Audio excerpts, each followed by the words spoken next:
இன்றைக்கி நம்ம வந்து இன்னொரு கிளாசிக்கான ஒரு ரெசிபி ஒன்று பார்க்க போகிறோம். இது வந்து டாங்கர் பச்சடி. ஆக்சுவலாக இது வந்து என்னோடய கிராண்ட்ஃபாதரோட ரொம்ப ஒரு ஃபேவரட்டான ஒரு பச்சடின்னு நிறைய வீட்டில் செய்வாங்க. பட் ஆக்சுவலாக பார்த்தாக்க வந்து சம் ட்ரெடிஷ்னல் ரெசிபீஸ் வந்து ரொம்ப high in nutrition and high in ப்ரோட்டீனாக தான் இருந்திருக்கு. அது வந்து லைக் போகிற போக்கில் அப்படியே ப்ரோட்டீன்னா உடனே like we think only chicken or egg அந்த மாதிரி அதான் கோல்ட் ஸ்டாண்டர்ட் இன் ப்ரோட்டீன்கிறது அதுதான். பட் ஆனால் நம்ம ஓன் கிளாசிக்கல் உணவுலேயே வந்து சவுத் இண்டியன் மீல்ஸ்லேயே வந்து நிறைய குட்டி குட்டி ஐட்டம்ஸ் விச் ஆர் சும்மா ஒரு பச்சடி மாதிரி தான் போடுவாங்க. பட் அது வந்து ப்ரோட்டீன் ரிச் அப்படிங்கிறது நம்ம இப்போ தான் நம்ம ஆராய்ச்சி பண்ணும்போது நம்மளுக்கு தெரியறது நம்மளுக்கு. ஸோ இதோட இன்க்ரீடியன்ஸ் என்னென்னு நோட் பண்ணிக்கலாம். உளுந்து, கடுகு, தயிர், பச்சை மிளகாய், ஜீரகம்.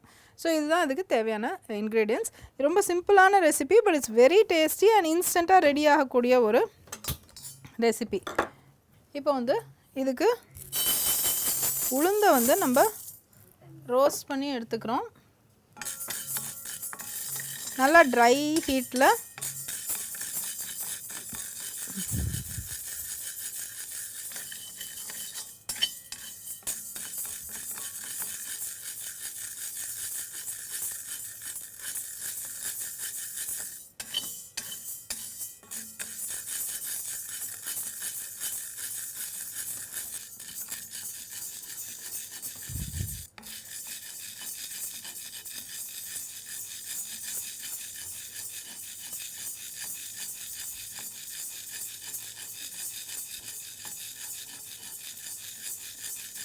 உளுந்தோட ரோஸ்ட் வாசனை நல்லா வந்துருச்சு. ஸோ இதை வந்து நம்ம ட்ரான்ஸ்ஃபர் பண்ணிக்கலாம். ஸோ நல்லா ஹெவி பாத்திரனால ஜாக்கிரதையாக பிடிச்சிக்கணும் அதை. ஓகே ஓகே இது கொஞ்சம் கூலாகட்டும், ரொம்ப சுட சுட அரைக்க தேவையில்லை அதை. ஓகே நெக்ஸ்ட்டு வந்து நம்ம அதே பேனில் கொஞ்சமாக நல்லெண்ணெய் எடுத்துக்கலாம், ரொம்ப நிறைய வேணாம். சரி ரொம்ப ஹீட் ஆயிடுச்சு. கடுகு ஈவன் நம்ம ஆஃபில் பண்ணிடலாம். பச்சை மிளகா, கொஞ்சமாக ஜீரகம், வேறு கருவேப்பிலை. இதை அப்படியே போட்டு பெரட்டிக்கணும் அதை.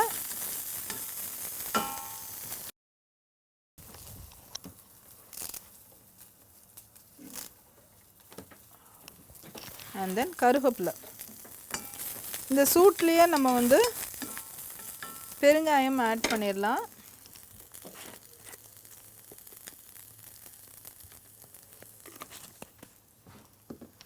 And then salt.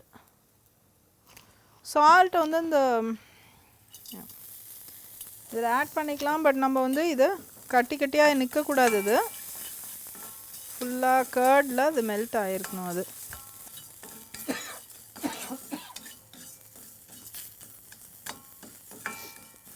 ஓகே. இப்போ பார்த்தீங்கன்னா இது வந்து கொஞ்சம் ஒரு மாதிரி நல்லா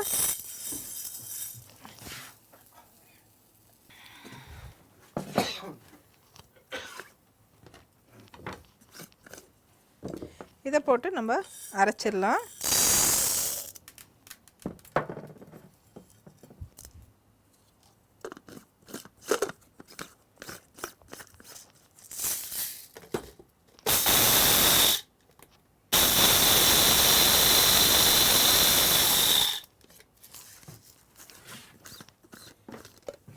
ஸோ இந்த மாதிரி கொரகொரன்னா இருக்கணும். டாங்கருக்கு கொஞ்சம் ஸ்மூத்தாக இருக்கும், கொஞ்சம் கொரகொரன் இருக்கும். So it's such an easy and nice protein rich recipe. So இதில் வந்து கொஞ்சம் லேசாக சூடு குறைஞ்சிருக்கு. But still you can add it to this. இதிலே போட்டு நம்ம கலரிடலாம்.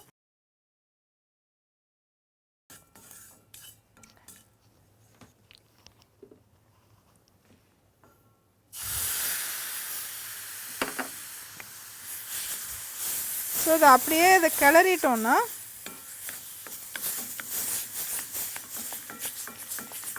ஸோ ஒரு ரொம்ப யம்மியான ஒரு டாங்கர் பச்சடி ரெடி.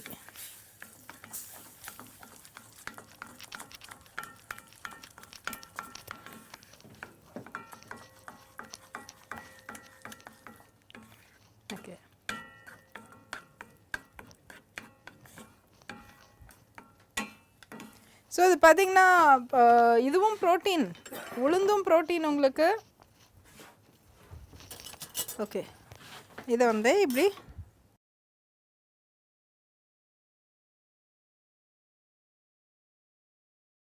ஓகே. ஸோ இது வந்து இன்றைக்கியோட ஸ்பெஷல் வந்து என்னென்னா, இது வந்து டாங்கர் பச்சடி அப்படின்னு. திஸ் சம்டைம்ஸ் ஒரு நல்ல ப்ளசன்ட் ரிலீஜியஸ் ஃபங்க்ஷன்ஸில் இதெல்லாம் பண்ணுவாங்க. But of course you can always do it at home. இது என்னென்னா, what I was trying to tell people is that இது வந்து இவன் தான் ட்ரெடிஷ்னல் ஒரு பச்சடினா சைடில் சாப்பிடுவோம் இல்லையா, இருந்தாலும் இது ப்ரோட்டீன் ரிச்சாக ஃபுல்லாக உளுந்து ஜஸ்ட் ட்ரை ரோஸ்ட் பண்ணி தயிரில் போட்டு, திக்கான தயிரில் போட்டு போடுவாங்க. ஸோ அதனால் we also should realise that நம்ம ஓன் கியூசீன்லேயே இந்த மாதிரி ப்ரோட்டீன் ரிச்சாக ஹிஸ்டாரிக்கலாகவே நம்ம பண்ணிட்டு தான் இருக்கோம். ஸோ இது வந்து this is along with everybody's favourite வத்த குழம்பு. ஸோ இது பேசிக்லி ப்ரெசன்டேஷன் வைஸ் ஏதோ நீ வந்து பிரியாணி பண்ண மாதிரி இருக்குது. Basically it is rice, sundakkai pulikuzhambu with tangar pachadi. Looks very very attractive. ஆமாம், and then you can just take. Most importantly நியூட்ரிட்டிவாக இருக்குது அப்படின்னு நீ சொன்னது வந்து ரொம்பவே ஒரு இது. நேர்கள் இந்த டிஃப்ரெண்ட்டாக இப்போ தான் அவங்க கூட ஸ்ட்ரீட் சைடில் பஜ்ஜி, டீ, அதுக்கப்புறம் சமோசா அந்த மாதிரி ஒரு ஆங்கிளில் அவங்க எனக்கு ஒரு வாய்ப்பு கொடுத்தாங்க. அதே மாதிரி இப்போ டோட்டலி டிஃப்ரெண்ட்டாக நம்ம ட்ரெடிஷ்னல் ஃபுட்டில் இவ்வளோ நியூட்ரிட்டிவாக. And let me see the taste. Please take it and see. அதே மாதிரி இது எப்படி இருக்குன்ட்டுன்னு பார்த்துட்டு. ரியலி ரியலி சூப்பருங்க. இதெல்லாம் அப்படி கொடுத்தா நம்ம அப்படியே சாப்பிட்டுக்கிட்டே இருக்கலாம், அவ்வளோ நல்லா இருக்கும். ரொம்ப டேஸ்டியாக இருக்கும். Thank you so much. ஸோ நேர்களே, ஐம் ஷூர் நீங்கள் ரொம்ப என்ஜாய் பண்ணியிருப்பீங்க இந்த எபிசோடை. நாங்கள் உங்களை அடுத்த வாரம் மீண்டும் சந்திக்கிறோம். டில் தென் see you, bye, you take care and நன்றி, வணக்கம். நிகழ்ச்சியோட அடுத்த பகுதியில் இம்பார்ட்டன்ட் இன்ஃபர்மேஷன், ஹெல்த் அவேர்னஸை பற்றி நிறைய இன்ஃபர்மேஷன் இருக்குது. நிகழ்ச்சியை தொடர்ந்து பாருங்கள். We'll see you next time. நன்றி, வணக்கம். இன்னைக்கு நம்ம நிகழ்ச்சிக்கு டாக்டர் அரவிந்த் ராதாகிருஷ்ணன் அவர்கள் வந்திருக்காங்க. அவங்க கிட்ட நம்ம சந்தேகங்களை கேட்டு தெளிவு பெறலாம். வாங்க நேர்களே, நிகழ்ச்சிக்கு போகலாம். வணக்கம் டாக்டர். வணக்கம் மேடம். வணக்கம் நேர்களே. டாக்டர், நீங்கள் என்ன சொன்னீங்கன்னா, ஒரு உடம்புல வந்து எந்த இடத்துல இன்ஃபெக்ஷன் இருந்தாலும் ஃபஸ்ட்டு அது நமக்கு வெளியில் காமிக்கிறது ஃபீவர்னால அப்படின்னு சொல்கிறீங்க. ஸோ இப்போ டாக்டர்கிட்ட போகிறோம், அவங்க வந்து இப்போது ஃபீவர் வரத்துக்கான டெங்குவோ இல்லை டைஃபாய்டோ இல்லை மலேரியாவோ கோவிடோ அப்படி எதுவும் இல்லை, டெஸ்ட்டு கண்டுபிடிச்சாச்சுன்னா வேறு என்னென்னதுக்கெலாம் நமக்கு ஃபீவர் வரும்? ஸோ மேடம், இந்த ரீஜனில் சவுத்தில், அதுவும் நம்ம கொஞ்சம் இது ஃபாரஸ்டட் ஏரியாவில், தட் இஸ் ஃபாரஸ்ட்னா ஃபுல்லாக இது ஃபாரஸ்ட் கிடையாது, கொஞ்சம் நல்லா மரங்கள் நிறைய இருக்கிற இடத்துலலாம் வந்து ரொம்பவே காமனான ஒரு டிசீஸ் என்னென்னா ஸ்க்ரப் டைஃபஸ்னு சொல்லிட்டு, அது லோக்கலாக பூச்சிக்கடி காய்ச்சல்னு கூட சொல்லுவாங்க. இந்த ஸ்க்ரப் டைஃபஸ் ஏன் நம்ம இப்போ ஒரு ஸ்பெசிஃபிக்காக இங்கே நம்ம சொல்கிறோன்னா, அது வந்து அன்டிஃப்ரென்ஷியேட்டட் ஃபீவர் மாதிரி தான் வரும். ஓகே, நம்மளுக்கு வந்து தொண்டை கட்டியிருக்காது, இது ஸ்பெசிஃபிக்காக எதுவும் ஒரு சிம்டம் தெரியாது, ஜஸ்ட் உடம்பு வலியும் ஹை கிரேட் ஃபீவராக தான் இருக்கும். பட் அதை நீங்கள் வந்து நெக்லெக்ட் பண்ணீங்க, ஒரு 2 நாள் கழிச்சு வந்தீங்கன்னா எனி டைம் வந்து அது வந்து நுரையீரலை பாதிக்க ஆரம்பிக்கும். அதுக்கப்புறம் மூச்சு விடுறதுக்கு கஷ்டமாகும், அப்புறம் மல்டி ஆர்கன் டிஸ்ஃபங்க்ஷனும் ஆகிறதுக்கான சான்சஸ் இருக்குது. இது இன்னொரு ரீசன் ஏன் இதை நம்ம ரொம்ப ஸ்பெசிஃபிக்காக இதை ஒரு தனியாக ஒரு டாப்பிக்காக எடுத்து பேசுகிறோன்னா, இதுக்கான ட்ரீட்மெண்ட் ரொம்ப ரொம்ப சிம்பிள். நீங்கள் கரெக்டான டயத்தில் வந்து அர்லியாக டயக்னோஸ் பண்ணிவிட்டு ஒரு சிங்கிள் மாத்திரை, அது ஒரு கோர்ஸ் இருக்குது, அந்த மாத்திரையை நீங்கள் கரெக்டாக சாப்பிட்டீங்கனாலே ஃபுல்லாக குணமாயிடலாம் இந்த நோயிலேருந்து. பல காய்ச்சல்கள்லாம் நீங்கள் பார்த்தீங்கன்னா டெங்கு காய்ச்சலாக இருக்கட்டும், எனி வைரல் ஃபீவர் என்னென்னா ட்ரீட்மெண்ட் பர்சே கிடையாது அதுக்கு. இப்போ வைரல் ஃபீவர்னால் நம்ம சப்போர்ட்டிவ் மேனேஜ்மெண்ட்டுன்னு தான் நாங்கள் சொல்லுவோம். இது மாதிரி ஃப்ளூயிட்ஸ் ஏற்றுவோம், என்எஸ் ஏற்றுவோம், அதே மாதிரி நம்ம வந்து ஃபீவரை குறைப்போம் இல்லையா. வைரஸை கொல்றதுக்குன்னு எந்த ஒரு விதமான ஒரு ட்ரீட்மெண்ட்டும் கிடையாது. அப்படி இல்லாமல் இந்த ஸ்க்ரப் டைஃபஸ்க்கு வந்து டெஃபினட்டாக ஒரு ட்ரீட்மெண்ட் இருக்குது. இதுக்கு ஏன் இன்னொரு ரீசன் ஏன் நம்ம பப்ளிக்கிட்ட இதை பேசுகிறோம், டாக்டர்ஸ் மத்தியில் மட்டும் இல்லாமல் பப்ளிக்கிட்ட ஏன் அவேர்னஸ் இன்க்ரீஸ் பண்ணுறோன்னா, ஜென்ரலாக வந்து ஆம்பிட்லேயோ கிராயின் ரீஜனில் வந்து எஸ்கார்னு சொல்லி ஒரு அல்சர் மாதிரி ஒரு புண்ணு இருக்கும். அது என்னென்னா நம்ம ஒரு கீரல் மாதிரி இருக்கும், ஆனால் அது மேலே வந்து கருப்பு கலரில் ஒன்று ஒட்டிகிட்டு இருக்கும். அதை நீங்கள் பிக்க பார்த்தாலோ தொட பார்த்தா கூட ரொம்ப வலி அதிகமாக இருக்கும். அந்த மாதிரி இருக்குது, ஃபீவர் இருக்குனாலே நீங்கள் வந்து யோசிக்காமல் இதை ஸ்க்ரப் டைஃபஸ்ன்னு நான் சொல்லிடலான்னு நாங்களாம் டாக்டர்ஸ்க்கு நாங்கள் சொல்லுவோம். ஆப்வியஸாக டெஸ்ட் எடுத்து கன்ஃபர்மேஷன் பண்ணணும், ஏன்னா கன்ஃபார்ம் பண்ணாமல் நம்ம இந்த ட்ரீட்மெண்ட்டும் கொடுக்க முடியாது. பட் இதெல்லாம் இருக்குனாலே 100% ஆர் அட்லீஸ்ட் 99% இதுதான் தொந்தரவுன்னு எங்களுக்கும் ஓரளவுக்கு ஒரு நம்பிக்கையாக இது தெரியும். இது எங்களுக்கும் ஏன் நிம்மதினா, இதுக்கான ட்ரீட்மெண்ட் இருக்குது, ட்ரீட்மெண்ட்டை கரெக்டாக கொடுத்தா பேஷண்ட்டை காப்பாற்றிடலாங்கிற ஒரு ஐடியா எங்களுக்கு இருக்கும். அகெயின் இந்த மழை காலத்தில் இந்த மாதிரி நம்ம இந்த மரத்துக்கிட்ட நம்ம வந்து வீட்டில் வந்து சுற்றி மரங்களாக இருக்குனாலே இந்த நோய் வர்றதுக்கான சான்சஸ் ரொம்ப ரொம்ப அதிகம். சார் இப்போ நீங்கள் சொல்கிற மாதிரி ஃபாரஸ்ட் ஏரியானே இல்லை, நம்மள வீடு இப்போ ஒரு இண்டிபெண்டன்ட் ஹவுஸ் இருக்குது, சுற்றி ஃபார்ம் இருக்குது, செடி கொடிலாம் இருக்குன்னா கூட அவங்களுக்கு இந்த டெஃபினட்டாக இது வந்து ஒரு அர்பன் டிசீஸ்னே சொல்லலாம். சென்னையிலையும் சரி நம்ம நல்ல பெரிய ஊர்கள்லேயே இருக்கும். என்னென்னா நம்ம வந்து ஃபுல்லாக கான்க்ரீட் ஏரியாவில் இருந்தோம்னா சான்சஸ் கம்மி, கொஞ்சம் கூட நம்ம மரங்கள் இருந்தால் கூட இந்த நோய் வர்றதுக்கான சான்ஸ் அதிகம். ஸோ பட் அது ஃபீவர் இல்லாமல் அவங்களுக்கே அந்த கடிச்சது தெரியாதா? அந்த பூச்சி கடிக்கும் போது வலி இருக்காது பொதுவாக. அந்த பூச்சி கடிக்கும் போது வலி இருக்காது, ஆனால் ஒரு 1 to 2 days கழித்து அந்த தழும்புல மட்டும் நல்லா வலி இருக்கும். ஸோ பொதுவாக வந்து பேஷண்ட்டால் உடனடியாக அதை கண்டுபிடிக்க முடியாது, பூச்சி கடிச்சிருச்சுன்னு கண்டுபிடிக்க முடியாது. யூஸ்வலாக ஃபீவர் வரும்போது நாங்கள் ஃபுல் பாடி செக் பண்ணும்போது இப்படி ஏதாச்சும் இருக்கான்னு டாக்டர்ஸ் பார்ப்போம். சப்போஸ் பேஷண்ட்ஸ் அவேர்னஸ்னால இது அவங்க முன்னாடியே கண்டுபிடிச்சி சீக்கிரமாக வந்துட்டாங்கன்னா அவங்களுக்கு தான் பெனிஃபிட். அதனால தான் நம்ம இது அவேர்னஸாக நம்ம இதை சொல்லணும் ட்ரை பண்ணுறோம். நிஜமாவே இது நான் இது வரைக்கும் கேள்விப்படலை. நேர்களுக்கு வந்து இது ரொம்ப ஒரு முக்கியமான ஒரு தகவல் நீங்கள் சொல்லியிருக்கிறது.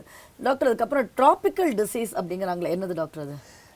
இந்த நெக்ஸ்ட் டாபிக் வந்து நீங்கள் இது சொன்னீங்களே கேள்விப்பட்டது இல்லைன்னு, இது ஒன் ஆஃப் தோஸ். சில விஷயம்லாம் மெடிசனில் என்ன சொல்லுவோன்னா ரொம்ப காமனாக இருக்கும், ஆனால் பேஷண்ட்ஸ் ஓப்பனாக வெளியில் வந்து சொல்ல மாட்டாங்க.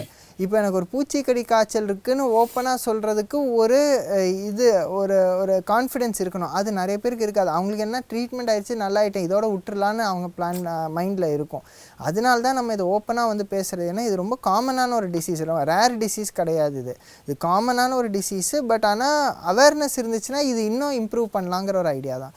அடுத்தது நீங்கள் கேட்டது ட்ராபிக்கல் டிசீசஸ். என்னென்னா பொதுவாக நம்ம இந்த ட்ராபிக் ஆஃப் கேன்சர்னு சொல்லுவோம். Tropic cancer, tropic of Capricorn, இது ரெண்டுத்துக்கு நடுவில் என்ன, சன்லைட் ரொம்ப அதிகமாக இருக்கும், அதே நேரத்தில் கொஞ்சம் ஹியூமிடிட்டியும் அதிகமாக இருக்கும், மழை நிறைய பெய்யும். இந்த மாதிரி ஒரு செட்டிங் வந்து சில நோய்களுக்கு ரொம்ப காமனான ஒரு விஷயம். அதில் நிறைய நோய்கள் இருக்குது, நம்ம ஒரு 2 நோய்னு சொல்ல முடியாது. இப்போ நம்ம பேசின பூச்சிக்கடி காய்ச்சலாக இருக்கட்டும், லெப்டோஸ்பைரோசிஸ், டெங்கு, மலேரியா, இந்த மாதிரி நிறைய நோய்கள் இருக்குது. இதெல்லாம் ஏன் நம்ம சொல்கிறோன்னா, இவ்வளோ நோய் இருக்கும்போது நம்ம வந்து இந்த ஃபீவர் எதா வேணாலும் இருக்கலாம்னு ஒரு பேஷண்ட்க்கு ஒரு அவேர்னஸ் இருக்கணும். ஏதோ ஒரு காய்ச்சல்னு அவங்க விட்டாங்கன்னா, ரொம்ப சிக்காக வந்தாங்கன்னா அப்புறம் டாக்டர்ஸாலேயும் நிறைய இது பண்ண முடியாது. அந்த ஒரு ரீசனுக்காக தான் இது ரொம்ப இம்பார்ட்டண்ட்டாக நம்ம இங்கே வந்து இதை நம்ம ஸ்ட்ரெஸ் பண்ணுறோம், இந்த மாதிரி ட்ராபிக்கல் டிசீசஸ்னால் என்னென்னு. இதை தாண்டி WHO வந்து நெக்லெக்டட் ட்ராபிக்கல் டிசீசஸ்னு சில டிசீசஸ் வச்சுருக்காங்க. என்னென்னா நம்ம வந்து அவேர்னஸே இல்லை, இந்த மாதிரி ஒரு நோய் இருக்குங்கிறதே இல்லை, அதனால தான் நெக்லெக்டட் ட்ராபிக்கல் டிசீசஸ்னு சொல்கிறாங்க. அது அந்த மாதிரி டிசீசஸ்லாம் வந்து நம்ம அண்டர்ஸ்டாண்ட் பண்ணி இதெல்லாம் இங்கே இருக்குது. அதில் ரொம்ப காமனாக என்னென்னா ரேபீஸ் இருக்குது, டெங்கு இருக்குது, கால்ரா இருக்குது.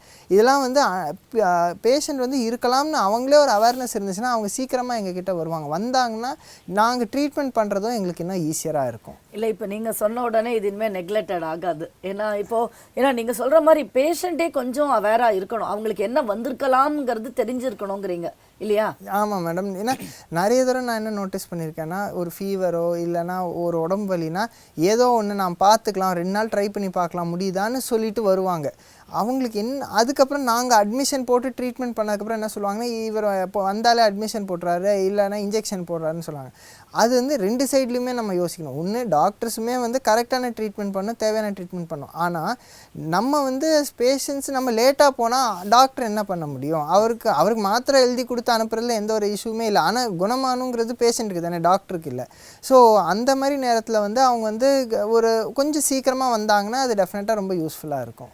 ஓகே டாக்டர், இப்போது நம்ம ஹைஜீன் ஹைப்போதசிஸை பற்றியும் பேசணும். இப்போது ஜுரம் வருதுன்னு சொல்கிறோம், ஆனால் குழந்தைகளுமே வந்து இந்த மண்ணில் விளையாடுறது அதெல்லாமல் ஒரு அன்ஹெல்தியான ஒரு விளையாடுறது ரொம்ப முக்கியம்தான். பட் அவங்க அந்த மாதிரி விளையாடுறதும் இதுக்கெல்லாம் காரணம் இல்லையா இந்த டிசீஸ்? ஸோ இது ரொம்பவே ஒரு கான்ட்ரவர்ஷியல் ப்ளஸ் ஒரு நியூ டாபிக் நீங்கள் சொன்னது. என்னென்னா நம்ம அந்த காலத்தில் என்னென்னா குழந்தைய வந்து கம்பல்சரியாக மண்ணில் விளையாட விடணும்னு விட்டுட்டு இருந்தாங்க ஒரு காலத்தில். அதுக்கப்புறம் போக போக என்னென்னா இந்த அவேர்னஸ்லாம் இன்க்ரீஸ் ஆனோடனே என்ன சுத்தமாக தட் இஸ் ஒரு க்ளீனான ஒரு ப்ளே ஏரியான்னு சொல்லி வீட்டிலே ஒரு இடம் வைக்கிறாங்க. மண்ணில் தொட்டாலே வந்து இல்லைல்ல நீ வான்னு சொல்லி தூக்கிட்டு போயிடுறாங்க. சில அம்மாக்கள்லாம் என்ன குழந்தைய தரையிலேயே வைக்க மாட்டேங்கிறாங்க. இதுக்கு தான் இந்த ஹைஜீன் ஹைப்போதசிஸ்னு வந்துச்சு. என்ன நோட் பண்ணாங்க, இந்த வெஸ்டர்ன் கண்ட்ரீஸ்லாம் வந்து இந்த அளவுக்கு ரொம்ப ஹைஜீனிக்காக குழந்தைய வளர்க்கும் போது என்ன அவங்களுக்கு ஒரு எக்ஸ்போஷரே வரமாட்டேங்குது இன்ஃபெக்ஷனுக்கு. நம்ம படிக்கிற மாதிரி இன்ஃபெக்ஷன் வந்தால் தான் வந்து பாடியோட இம்யூன் சிஸ்டமுக்கும் புரியும் அது என்ன இன்ஃபெக்ஷன்னு சொல்லிட்டு. ஸோ நெக்ஸ்ட் டைம் வரும்போது அதை வந்து அது இன்னும் கண்ட்ரோல் பண்ணும் அந்த இன்ஃபெக்ஷனை. ஆனால் இந்த குழந்தை வயசில் எப்போ அந்த இம்யூன் சிஸ்டம் கற்றுக்கிட்டு இருக்கோ அப்போ அது எதுவும் எக்ஸ்போஸ் ஆகாமல் அடல்ட் ஆனதுக்கப்புறம் எக்ஸ்போஸ் ஆச்சுன்னா பாடிக்கு அது எப்படி ரியாக்ட் பண்ணுன்னு தெரியாமல் ஒரு அலர்ஜிக் ரியாக்ஷனாக எக்ஸ்போஸ் பண்ணும்.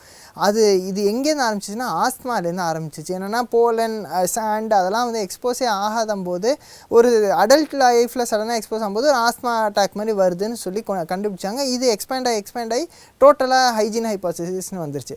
ஸோ ஐடியா இப்போ புதுசாக என்ன சொல்கிறாங்கன்னா 2 எக்ஸ்ட்ரீமும் வேணாம், அவங்க வந்து விளாடட்டும், அதுக்காக மண்ணில் விளாண்டு மண்ணை சாப்பிடட்டும்னுங்கிறதும் அலௌடு இல்லை, அதே நேரத்தில் சுத்தமாக தரையிலே வைக்கக்கூடாதுங்கிறதும் அலௌடு இல்லை. அந்த மாதிரி நம்ம வந்து ஈக்குவல் டைம் கொடுங்க, கொஞ்சம் எக்ஸ்போஸ் ஆகிக்கட்டும் என்விரான்மெண்ட்டுக்குங்கிறது தான் இப்போ ஒரு புது தியரியாக வந்திருக்கு. இந்த ஹைஜீன் ஹைபோதசிஸ் இன்னும் ஒரு கான்ட்ரவர்ஷியலாக இருந்தாலுமே நிறைய பேர் இதை அக்செப்ட் பண்ண ஆரம்பிச்சிட்டாங்க இந்த தியரி. அதனால நம்ம வந்து இதோட ஒரு பேசிஸ் புரிஞ்சுக்கிட்டு நம்ம சைல்டு க்ரோ ஆகும்போது கொஞ்சம் எக்ஸ்போஸ் பண்ணுறது பெட்டர்னு தான் எல்லாரும் இப்போ சொல்கிறாங்க. இல்லை அவங்க அது மாதிரி எக்ஸ்போஸ் ஆகிட்டு விளையாடிட்டு வந்த உடனே நம்ம க்ளீன் பண்ணிட்டு விட்டுற வேண்டியது அந்த அளவுக்கு தான். பேசிக்காக அந்த இம்யூன் சிஸ்டம்க்கு வந்து இதெல்லாமே நம்ம எப்படி ஒரு எக்ஸாம் போகிறோம்னா டஃப் கொஸ்டின்ஸ் இதெல்லாம் பார்த்துட்டு போகிற மாதிரி இதெல்லாம் தான் அலர்ஜி காஸ் பண்ணுன்னு அந்த குழந்தையோட ஏஜ்லேயே அதுக்கு தெரிஞ்சிருச்சுன்னா அந்த இம்யூன் சிஸ்டம் கற்றுக்கிட்டு இதெல்லாம் வந்து டேக்கிள் பண்ணுற மாதிரி இது இவால்வ் ஆகும். ஓகே, ரொம்ப அழகாக சொன்னீங்க டாக்டர், நன்றி. தேங்க்யூ. வணக்கங்க. இன்றைக்கும் நான் வந்து அந்த டிப் ஆஃப் த டேயில் சற்று மாறுபட்ட ஒரு டிப்பு கொடுக்குறேங்க. இன்றைக்கி இருக்கிற வாழ்க்கையில் வேகத்துக்கு தான் முக்கியத்துவம் கொடுக்குறோம். ரொம்ப ஸ்பீடுக்கு வந்து ஒரு க்ளோரிஃபிகேஷன். 100 மீட்டர் வந்து இவ்வளோ குயிக்காக ஓடிட்டார், கொடுத்த பணியை 5 நிமிஷத்தில் முடிச்சிட்டாரு. அதோட வித்தியாசமாக நான் வந்து சொல்கிறது என்னென்னா, இன்றைக்கி ஒரு வித்தியாசமான ரிக்வெஸ்ட் உங்கள் எல்லார்ட்டையும், நீங்கள் பண்ணுறத கொஞ்சம் ஸ்லோவாக பண்ணி பாருங்களேன். பேசுகிறத வேகமாக பேசுகிறதுக்குள்ள கொஞ்சம் நிதானமாக பேசுங்களேன். பண்ணுற வேலையை கொஞ்சம் நடக்கிறத கொஞ்சம் நிதானமாக நடங்களேன். அப்படி பார்த்தீங்கன்னாக்கா உங்களுக்கு அந்த இருக்கக்கூடிய டெக்ஸ்டர், இருக்கக்கூடிய கண்டென்ட்டு, அந்த சுற்றுப்புற சூழலில் இருக்கக்கூடிய நிலைமை, ஏன் நம்ம இன்னொருத்தர்கிட்ட பேசும்போது அவர்களோட மனநிலை எல்லாமே புரியறதுக்கான வாய்ப்பு கிடைக்கும். இன்றைக்கி யந்திரமயமான வாழ்க்கையில் வேகத்துக்கு தான் முக்கியத்துவம் கொடுக்குறாங்களோ, விவேகத்துக்கு முக்கியம் கொடுக்கணுன்னா நீங்கள் சற்று ஸ்லோவாக எல்லாத்தையும் கொஞ்சம் நிதானமாக, அந்த நிதானங்கிறது ரொம்ப முக்கியமான வார்த்தை. அந்த நிதானத்தை பின்பற்றி பாருங்கள். நடக்கிறதில் நிதானம், பேசுறதில் நிதானம், ஏன் உணவு உண்டுவதில் நிதானம். அப்படியே கார்லேயே உட்காந்துன்னு சாப்பிட்றது, இல்லையா வண்டியில் போகும்போது சாப்பிட்றது, நினைக்காமல் சாப்பிட்றது, இதெல்லாம் நிறைய நமக்கு அந்த நிதானமாக நீங்கள் சாப்பிட்டு பாருங்கள், ருசித்து சாப்பிட்டு பாருங்கள், ருசித்து நடந்து பாருங்கள். எல்லாமே அந்த கொஞ்சம் ஸ்பீடை குறைக்கணுங்கிறது, வேகத்தை குறைச்சி நிதானத்தை பின்பற்றுங்கிறது தான் இன்றைக்கி என்னோட டிப் ஆஃப் த டே. நன்றி, வணக்கம். என்ன நேயர்களே, நிகழ்ச்சி மிகவும் பயனுள்ளதாக இருந்தது இல்லையா? மீண்டும் அடுத்த வாரம் சந்திப்போம். நன்றி, வணக்கம்.